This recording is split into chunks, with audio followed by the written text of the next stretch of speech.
दूसरों के बनाए गए सिद्धांतों पर आप जीने के लिए तैयार हो जाते हैं। इसलिए मेरे साथियों, मैं जुल्मों का बीज हम बोने नहीं देंगे, अपने भारत को आग हम लगने नहीं देंगे। ए वतन तेरी खुशियों की कसम, तेरे दामन पे दाग हम लगने नहीं देंगे।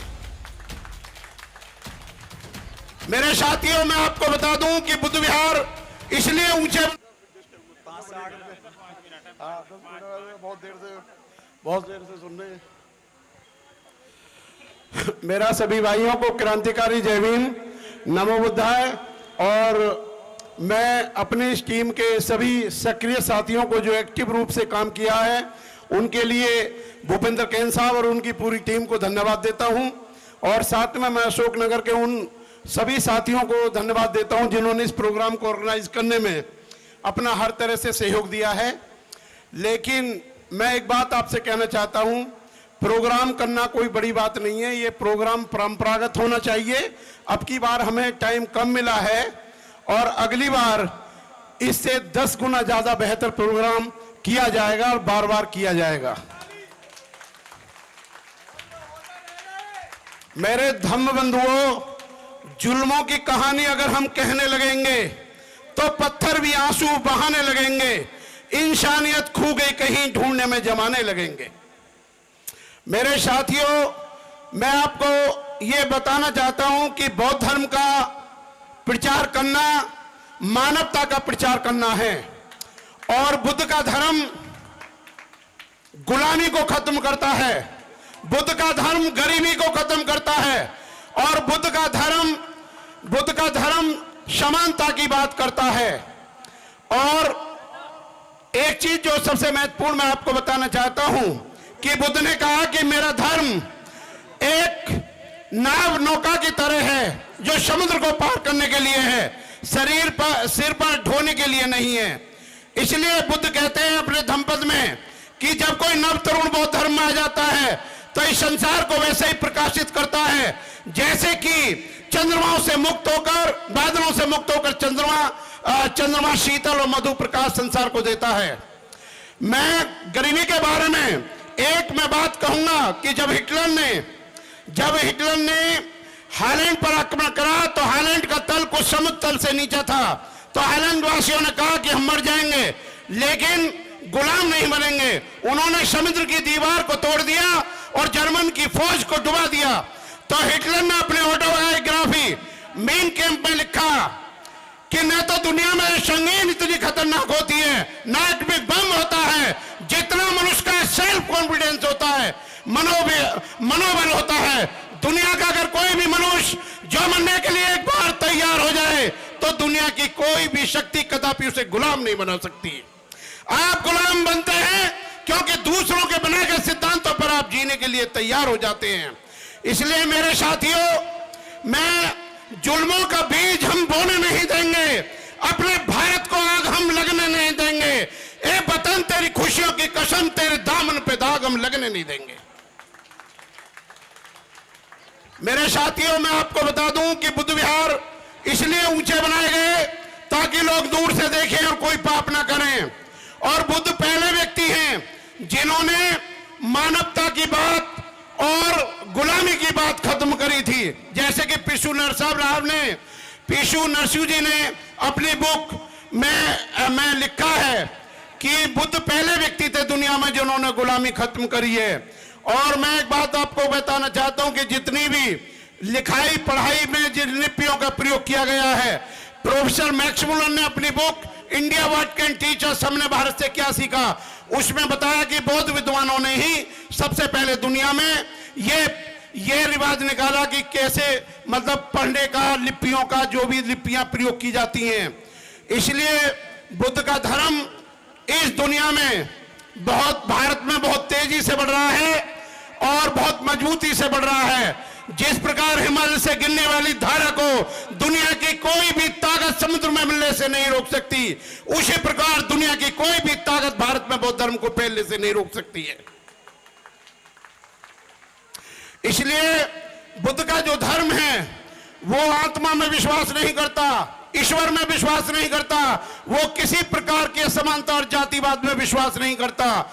इसलिए बुद्ध के जो सच्चे फॉलोअर हैं या बाबा साहेब डॉक्टर अम्बेडकर के फॉलोअर हैं, उन्हें हर प्रकार के रूढ़िवादी विचारों से, जातिवाद से, उन्हें हर प्रकार के असमानता से, सोशल इक्वलिटी से मतलब समानता लाने की स्टेब्लिश करी जाइए। भारतीय संविधान के अंदर 22 चैप्टर हैं और भारत के संविधान में 22 चैप्टर हैं और बाबा साहेब डॉक्टर अम्बेडकर ने भी एक बुद्ध बनने के लिए 22 प्रतिज्ञाओं को निर्धारित किया है। तो मैं आपको ये बताना चाहता हूं, जो भारतीय संविधान का पार्ट 4 एक ही क्लॉज है, that it shall be the bound and duty of every citizen of India to establish to spread the scientific temperament, कि वैज्ञानिकतावाद, अंधविश्वास के खिलाफ बात फैलाने की जिम्मेदारी हर भारत के नागरिक को होगी। और मैं सबसे ज्यादा इंपॉर्टेंट बात आपको बताना चाहता हूं कि भारत के संविधान में ईश्वर को फॉलो करने के, नाम लेने की कोई परंपरा नहीं है। जो शेड्यूल 3 है, शेड्यूल 3, जब भी कोई राष्ट्रपति, प्रधानमंत्री, एमएलए, एमपी शपथ लेता है तो ईश्वर के नाम लेने की कोई जरूरत नहीं है। मैं सत्यनिष्ठा से कहता हूं। मेरे साथियों, मैं आपको बताना चाहता हूं कि बुद्ध के धर्म का हमसे वही संबंध है जो शरीर का संबंध दिल की धड़कन से होता है। और अगर आप बौद्ध धर्म को मानते हैं तो हर अंधविश्वास को आपको दूर होना होगा। और मैं रूस के एक वैज्ञानिक का एक्सपेरिमेंट आपको बताऊंगा कि रूस के अंदर एक वैज्ञानिक ने एक्सपेरिमेंट करा, तो उन्होंने एक ठंडे उबलते हुए पानी में एक मेंढक को डाला, तो मेंढक कूद कर दूर जा पहुंचा और दोबारा फिर ठंडे बर्तन में मेंढक को बैठा के धीरे धीरे पानी गर्म करा, तो मेंढक उसी में डूब के मर गया। तो वैज्ञानिक साइकोलॉजिस्ट इस निष्कर्ष पे पहुंचे कि जो व्यक्ति गुलामी जरा भी सहन करेगा वो और उसके आने वाली और औलाद गुलामी से कभी भी मुक्त नहीं हो सकते। तो मैं आपको ये बताना चाहता हूं कि ये धर्म जिस प्रकार सोने की परख उसे काट कर, पीट कर, रगड़ कर, तपा कर और घिस के की जाती है, उसी प्रकार बाबा साहेब डॉक्टर अम्बेडकर ने बुद्ध के धर्म को बहुत ही तरह से परखा है। यह आपकी तरक्की और तामील का रास्ता है। इस दुनिया के अंदर बौद्धों ने एजुकेशन फैलाई है। और मैं एक सीधे शब्दों में बता दूं कि जो आपका ये जो कहना है कि बुद्धं शरणं गच्छामि, धम्मं शरणं गच्छामि, संघं शरणं गच्छामि, इसी बात को बाबा साहेब डॉक्टर अम्बेडकर ने आम भाषा में कहा है कि एजुकेट बनो। बुद्ध का मतलब एजुकेट है, धम्म का मतलब संघर्ष करने से है और संघ का मतलब यूनाइट और ऑर्गेनाइज से होने से है। तो बुद्ध का जो धर्म है वो उसकी बहुत ज्यादा जरूरत है प्रचार की, और प्रचार की शक्ति फौज की शक्ति से ज्यादा शक्तिशाली होती है। प्रचार करिए, चौराहे पे करिए, बंद कमरों में बुद्ध का और अम्बेडकर का प्रचार करना उनका गला घोटना है।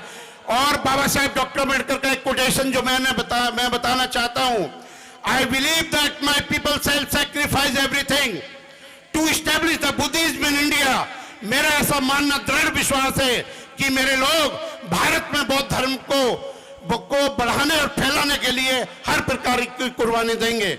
Buddha and the future of religion में बाबा साहेब डॉक्टर अम्बेडकर ने कहा है कि एक अच्छा बौद्ध बनना कोई भी अहमियत नहीं रखता, बल्कि बौद्ध धर्म का प्रचार करना सबसे ज्यादा महत्वपूर्ण है।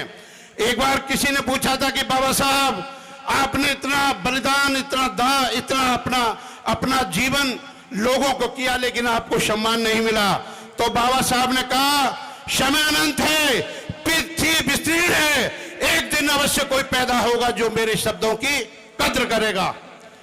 मेरे साथियों, शायद हम उनकी कद्र कर रहे हैं और उनका प्रचार कर रहे हैं। अब वो बात नहीं है कि मुझे अनपढ़ लोगों ने मतलब कि धोखा दिया। अब यहाँ सारे पढ़े लिखे ही बाबा साहब का प्रचार करते हैं। और मैं आपको ये बताना चाहता हूं कि बुद्ध का धर्म मानवता का धर्म है। बुद्ध का धर्म और बुद्ध का जो धर्म है वो बिल्कुल विज्ञानता की बात करता है, हर प्रकार की गुलामी के विरुद्ध है। और एल्फ्रेड विने नाम के एक 20वीं सदी के वैज्ञानिक ने ये खोजा था कि मनुष्य की 2 प्रकार की आयु होती है, एक उसकी मानसिक उम्र होती है, दूसरी उसकी फिजिकल एज होती है। लेकिन भगवान बुद्ध ने धम्मपद की पवित्र गाथा में एक जगह कहा कि अल्पश्रुत मनुष्य का मांस तो बैल की भांति बढ़ता रहता है, लेकिन उसकी प्रज्ञा नहीं बढ़ती। इसलिए बुद्ध का धर्म मानवता का, इसका प्रचार करना बहुत बड़ी बात है। इसे प्रचार किया जाए और ग्रामीण क्षेत्र में बुद्ध का प्रचार होना चाहिए। और मैं अंत में गालिब का एक शेर कह के अपनी बात खत्म करूंगा। एक गालिब एक भूल में जीवन भर करता रहा, एक गालिब एक भूल में जीवन भर करता रहा। अरे धूल तो जमी थी मेरे चेहरे पे और मैं आईने को साफ करता रहा। मेरे साथियों, हिंदू धर्म के मंदिर में हम लोगों को बिल्कुल नहीं जाना चाहिए, अपने बुद्ध विहारों में जाना चाहिए और अपने घर में किसी भी हिंदू देवता की मूर्ति नहीं लगानी चाहिए, क्योंकि अगर खाने में एक भी जहर की बूंद गिर जाए तो सारा खाना बेकार हो जाता है। आप इन विचारों को अपनाइए, इन पर चलिए, इनसे आपका समाज बनेगा, गरीबी दूर होगी, लोग शिक्षित होंगे। मेरा सभी भाइयों को जय भीम, नमो बुद्धाय, बहुत बहुत धन्यवाद, थैंक यू। और आयोजकों को एक बार धन्यवाद, अब की बार टाइम कम मिला था, अगली बार 10 गुना प्रोग्राम होगा। आखिर में मैं अपनी बात कहूंगा, एक बात कह के खत्म करूंगा कि ओलंपिक के गेम में अगर कोई आदमी साल में 2 या 3 बार मेहनत करेगा तो कभी गोल्ड मेडल को पा नहीं सकता। आप अगर बुद्ध पूर्णिमा को या 14 अप्रैल को बाबा साहब भगवान बुद्ध का प्रोग्राम करोगे तो कभी भी आपको कामयाबी नहीं होगी। 365 दिन में कम से कम हमें कम से कम 24 बार तो प्रोग्राम करना चाहिए। और बुद्ध की महानता इसमें है कि आपके दिनों का नाम एक बुद्ध है और अंतरिक्ष के अंदर एक ग्रह का नाम भी बुद्ध है। थैंक यू वेरी मच, बहुत बहुत धन्यवाद, जय भीम, नमो बुद्धाय। धन्यवाद एडवोकेट साहब। और हम सब यहाँ पर एक गाना सुनने को बेताब हैं जो कुछ देर बाद होगा। उससे पहले मैं कुछ बच्चों को आमंत्रित करना